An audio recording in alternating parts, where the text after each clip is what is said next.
بسم اللہ الرحمن الرحیم۔ تمہاری اس دنیا میں سے مجھے تین چیزیں پسند ہیں۔ کیا؟ تلاوت قرآن، دوسری رسول کا چہرہ، تیسری والانفاق فی سبیل اللہ، مال جمع کر کے غنی نہ بننا۔ مجھے مال کو راہ خدا میں خرچ کرنا بہت زیادہ پسند ہے۔ تو دو چیزوں کو چھوڑ کے ایک پہ بحث ہو رہی ہے۔ اللہ کا ذکر بڑا پسند ہے زہرا کو، قرآن کی تلاوت بڑی پسند ہے۔ اسی لیے اب میں سناتا ہوں آپ کو تسبیح کی ہسٹری۔ صلوات پڑھیے محمد و آل محمد۔ تسبیح کی ہسٹری، یہ جو تسبیح پڑھتے ہیں آپ نماز کے بعد، پہلے تو اس کا طریقہ سمجھ لیجیے پڑھنے کا۔ 34 مرتبہ کیا ہے؟ آپ بولتے رہیے، اب تمہاری بولنے کا کام ہے۔ 34 مرتبہ اللہ اکبر، 33 مرتبہ سبحان اللہ الحمدللہ، 33 مرتبہ، پھر 33 مرتبہ، یہ ہو گئی 100۔ اب ایک ادبی نقطہ تو میں اس میں بتاتا ہوں، اس میں لفظ فاطمہ کہاں آیا ہے بتا سکتا ہوں؟ اللہ اکبر میں بھی فاطمہ نہیں، الحمدللہ میں بھی فاطمہ نہیں، اور سبحان اللہ میں بھی فاطمہ نہیں۔ تو پھر اس کو کیا کہنا چاہیے؟ یا تو ذکر خدا، یا حمد خدا، یا تسبیح خدا، مگر بولا کیا جاتا ہے؟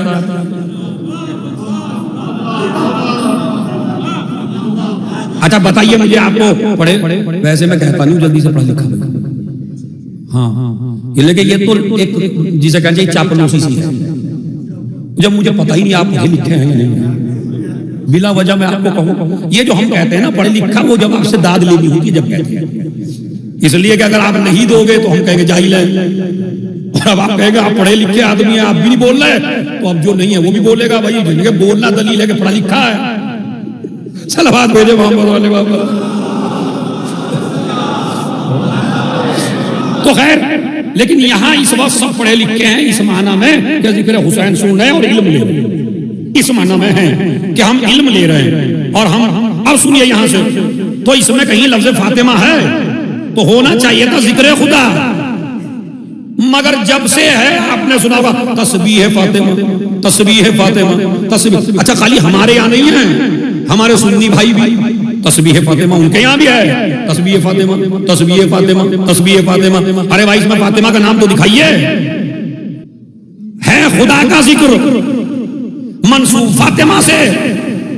بھائی خدا کی قسم یہ میری بڑی محنت ہے، اسے ضائع نہ کریے گا۔ کیا منسوب ہے زہرا سے، حقیقت میں ہے ذکر خدا۔ اب میں بتاؤں کیوں؟ تسبیح فاطمہ کہنے کا مطلب یہ ہے کہ ذکر خدا بھی قیامت تک اگر زندہ ہے تو فاطمہ کی وجہ سے زندہ ہے۔ اب سنیے، ذکر خدا زندہ ہے فاطمہ کی وجہ سے، اس لیے نام ہے تسبیح فاطمہ۔ اللہ نے اور اہل بیت نے یہ اگریمنٹ کر رکھا ہے، میرا ذکر تم بچاؤ گے، تمہارا ذکر میں بچاؤں گا۔ ارے جب یہ دنیا ذکر خدا نہ مٹا سکی جس کی ذمہ داری اہل بیت نے لی تھی، تو وہ ذکر اہل بیت کیا مٹائے گی؟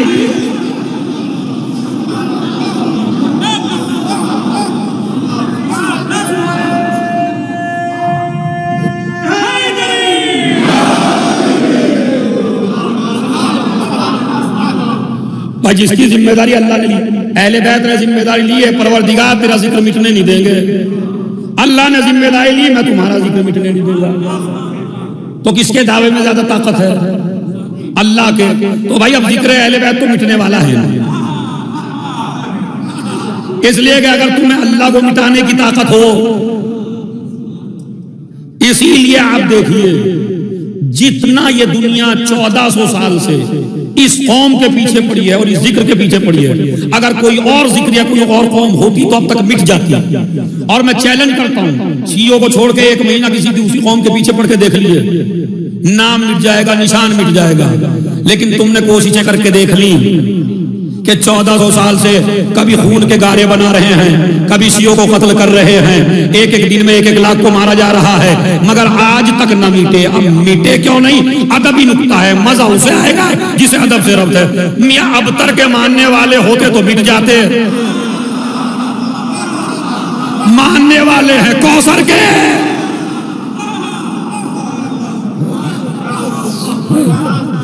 تو یہ ذکر مٹنے والا نہیں ہے۔ تو تسبیح فاطمہ، اس کا طریقہ سن لیجیے۔ جیسے ہی نماز کا سلام تمام ہو.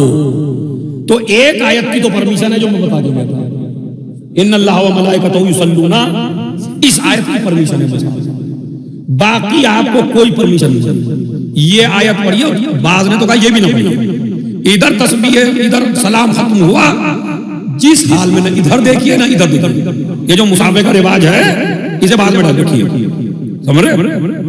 جس حال میں تشہد پڑھ رہے ہیں سلام, اسی حال میں تسبیح زارا سلام اللہ علیہ بالکل ملا کے اس کے دو اجر ہیں.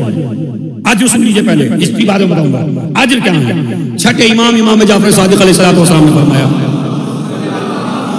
قبل ان یبسط رجلیہ غفر اللہ لہ ذنوبہ, ایک روایت اوجب اللہ لہ الجنہ, دوسری روایت. امام فرماتے ہیں کہ اگر آپ نے سلام پڑھا, سلام پڑھ کے تسبیح زہرا آپ نے پڑھ لی بالکل قبل ان یثنی رجلہ, تو تم اپنا پیر نہیں ہلاؤ گے, اس سے پہلے اللہ جہنم کو حرام کر دے گا, جنت کو واجب کر دے گا. صلوات بھیج دے محمد. ابھی تک تو آپ میرے نقطوں پہ داد دے رہے تھے, اب دیکھتا ہوں معصوموں کو کتنی دو گے, اماموں کو. ویسے میں نے سمانا میں کہا تھا معصوموں کو کم ملتی ہے, ذاکروں کو داد زیادہ ملتی ہے, اماموں کو بیچاروں کو کم ملتی ہے. لیکن آپ جو ہیں بولیے بیچارہ نہ رہنے دیجیے گا. کیا قبل ان یثنی رجلہ, پیر ہٹانے سے پہلے اللہ جہنم کو حرام اور جنت کو واجب کر دیتا. یہ امام فرما رہے ہیں. اس کے بعد سنیے, اب یہ تو بتایا چھٹے نے, پانچویں نے کیا بتایا وہ سن لیجیے. وہ کہتے ہیں ما عبد اللہ بشیء افضل من تسبیح فاطمہ, جتنے بھی اللہ کے ذکر ہیں ان میں سب سے بڑا ذکر اگر اللہ کا ہے تو وہ ہے تسبیح فاطمہ. اور دلیل کیا ہے؟ دلیل سن لیجیے خدا کے قدم, کسی ذاکر کی دلیل نہیں ہے, کسی خطیب کی دلیل نہیں ہے, کسی مولوی کی دلیل نہیں ہے. امام فرماتے ہیں لو کان شیء افضل من لنہلہ رسول اللہ لفاطمہ, اگر اس ذکر سے بڑا کوئی ذکر ہوتا تو رسول فاطمہ کو وہ دیتے. تسبیح نہ دیتے. اس کا مطلب ہے اس سے بڑا کوئی ذکر نہیں ہے تسبیح زہرا کا. یہ پانچویں نے بتایا.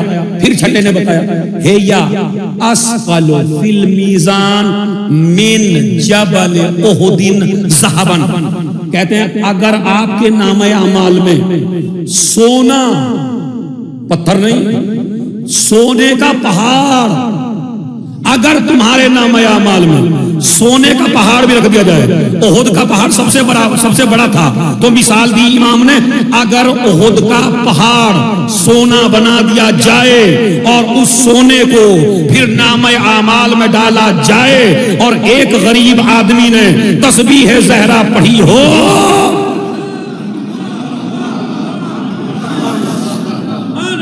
تو وزن کس کا زیادہ ہوگا؟ تسبیح زہرا سلام اللہ علیہ. اب سنیے اس کی اہمیت بھی آپ کو بتا دوں کیوں ہے. دیکھیں میں آیا, شاید میں نے مثال دی تھی پہلے لیکن اب بھی سن لیجیے کیونکہ موضوع میں ہے.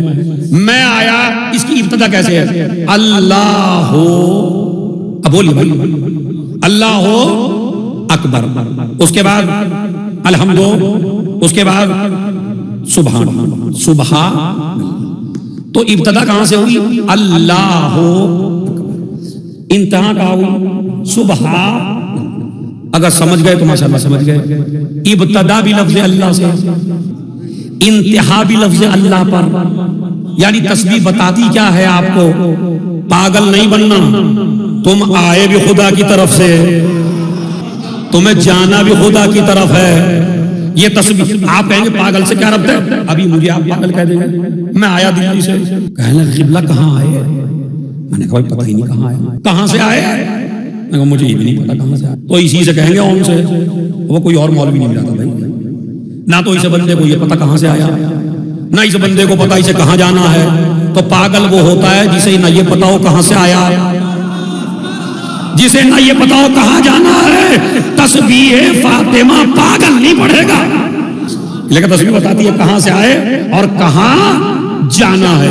یہ دو روایت. تیسری روایت پانچویں امام نے فرمایا من سبح تسبیح الزہرا، جس نے تسبیح زہرا پڑھی، تسبیح زہرا کے بعد ذرا تھوڑا سا ایک جملہ سن لیجیے، ثم استغفر، پھر کہہ دیا استغفر اللہ ربی، یہ کہہ دیا کریں تسبیح پڑھ کے 100 دفعہ، پھر کہا کریں استغفر اللہ ربی واتوب، غفر اللہ لہ، اللہ اس کے سارے گناہ معاف کر دے گا۔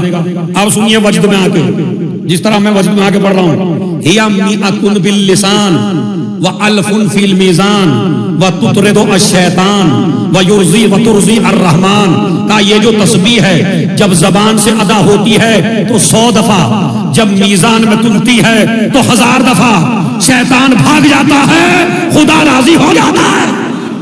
تسبیح شیطان کو بھگا دیتی ہے، جس گھر میں تسبیح پڑھی جائے اس میں شیطان نہیں آتا ہے۔ تو یہ زبان سے 100 دفعہ ہے، میزان میں تلتی ہے تو 1000 بن جاتی ہے۔ پھر کیا ہے؟ پھر تمہارے پہلے امام نے فرمایا الحمدللہ یملأ المیزان نصف المیزان، جب بندہ کہتا ہے نا الحمدللہ، آدھا نام اعمال بھر جاتا ہے۔ جب کہتا ہے سبحان اللہ، پر ہو جاتا ہے۔ اللہ اکبر کہتا ہے تو جہاں بیٹھا ہے وہاں سے لے کے آسمان تک نور ہی نور پھیل جاتا ہے۔ سمجھ رہے ہیں؟ یہ 3 چیزیں میرے مولا نے فرمائی، کیا کہ یہ پورے نام اعمال کو بھر دیتی ہے۔ اور زمین، یاد رکھیے، اگر چاہتے ہو کہ قبر میں تمہارا جسم نہ گلے نہ سڑے تو روایت موجود ہے کہ افضل یہ ہے کہ تسبیح کسی اور تسبیح سے نہ پڑھے۔ اگر کچھ نہ ہو تو اللہ نے یہ جو پورے بنائے ہیں 1 2 3 ایک ایک انگلی میں، ان کو پڑھے۔ جہاں جہاں یہ تسبیح پڑھی جائے گی، جب قبر میں اندھیرا ہو جائے گا تو اللہ انہی سے نور نکالے گا۔ قبر میں روشنی کیسے ہوگی؟ یہاں سے نکلے گا جب آپ تسبیح پڑھیں گے۔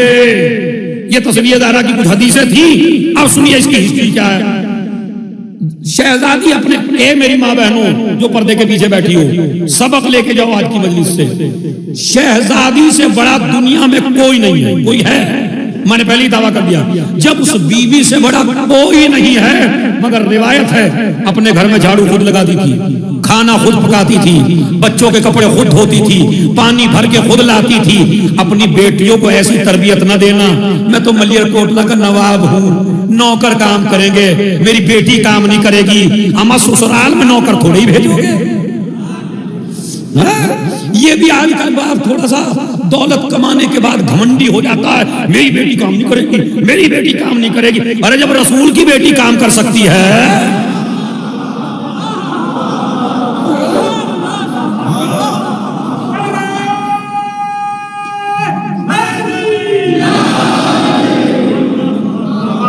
یا تو بتا تیری بیٹی بڑی ہے یا رسول کی بیٹی ہے؟ اچھا چلیے تو بیٹی کے مسئلے میں تھا، تم بڑے ہو یا علی؟ یہودی کے باغ میں صبح ہی صبح بیلچا لے کے جا رہے ہیں علی پانی دینے کے لیے۔ میں نے کہا کہ اسماعیل کی ایڑیوں سے اگر زمزم جاری ہو جائے تو آپ تو ان کے بھی امام ہیں، آپ کیوں جا رہے ہیں؟ کہا میں ان جوانوں کو سبق دینا چاہتا ہوں، اپنے شیعوں کو جو 50,000 کما کے اپنے کو نواب سمجھتے ہیں یا اپنے باپ کی دولت پر فخر کرتے ہیں، ہم کام نہیں کریں گے، ہم کام نہیں کریں گے۔ علی نے کام کر کے بتا دیا، کام کرنا عیب نہیں ہے، بھیک مانگنا عیب ہے۔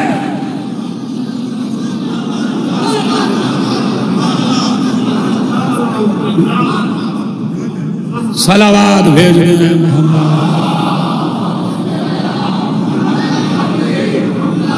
کام کرنا ہے۔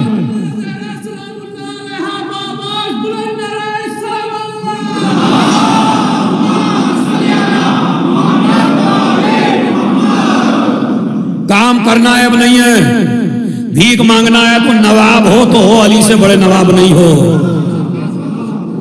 تم 4 آدمیوں کو نہیں کھلا سکتے، علی کا باپ پورے عرب کو کھلاتا تھا۔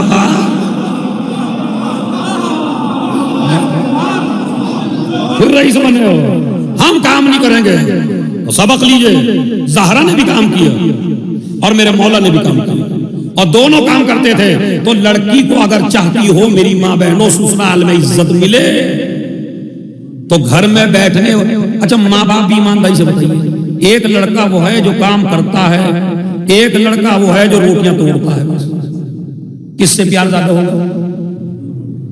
1-2 مہینے ہی محبت سے کھلائیں گے، ورنہ جب بھی بیٹھا کرے گا ارے کچھ کر بھی لیا کر، ارے کمبخت، ارے کب تک ہم زندہ رہیں گے، ارے کون کھلائے گا تجھے. تو اس کا مطلب یہ ہے نہ کروے آدمی کی گھر میں بھی عزت نہیں ہوتی. تو لہذا اہل بیت کا گھر دیکھیے اور انہوں نے دیکھیے کیا کیا کیا. تو مولا علی نے کہا جملہ بڑا خوبصورت آیا ہے دماغ میں مولانا، خدا کے مولانا صاحب بہت خوبصورت بات آئی ہے، شاید ممبر کی دین ہو. پتہ کیا ہے کہ اگر تمہیں کام کرتے ہوئے کبھی شرم آنے لگے تو یہ سوچ کے کر لینا کہ علی نے کیا تھا.